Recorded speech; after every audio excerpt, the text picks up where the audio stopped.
রাত পোহালেই রথযাত্রা উৎসব। পুরীর অনুকরণে তৈরি হচ্ছে জগন্নাথ মন্দির সমুদ্র সৈকত দীঘাতে। এবছর উদ্বোধন করার কথা হলেও তা করা যাচ্ছে না বিভিন্ন কারণে।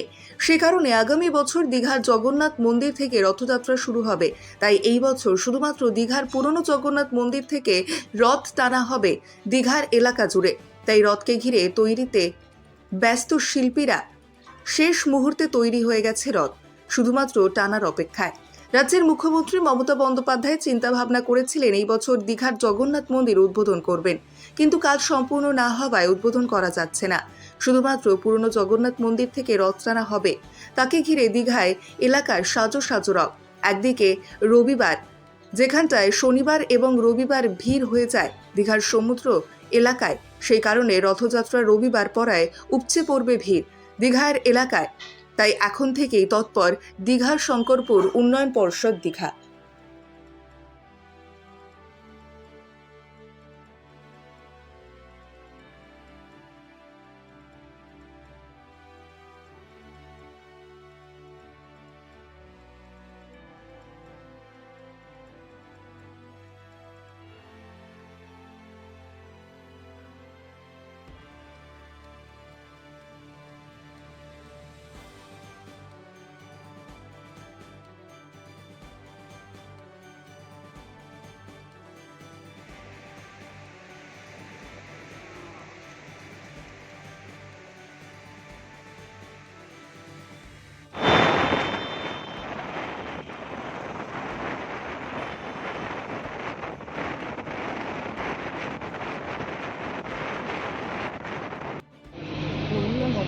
কি সুন্দর ওপেনটা হয়েছে।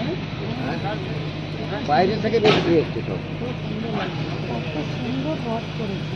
এসব লোহার কাঠামো এগুলো, এই যে নিচে দেখুন, হ্যাঁ লোহার করে।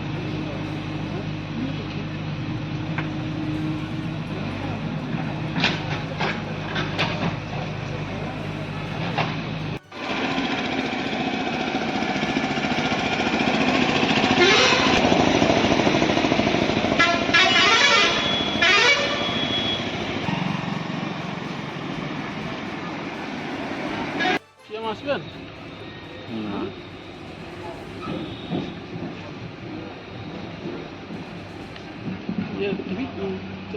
সাংবাদিক তো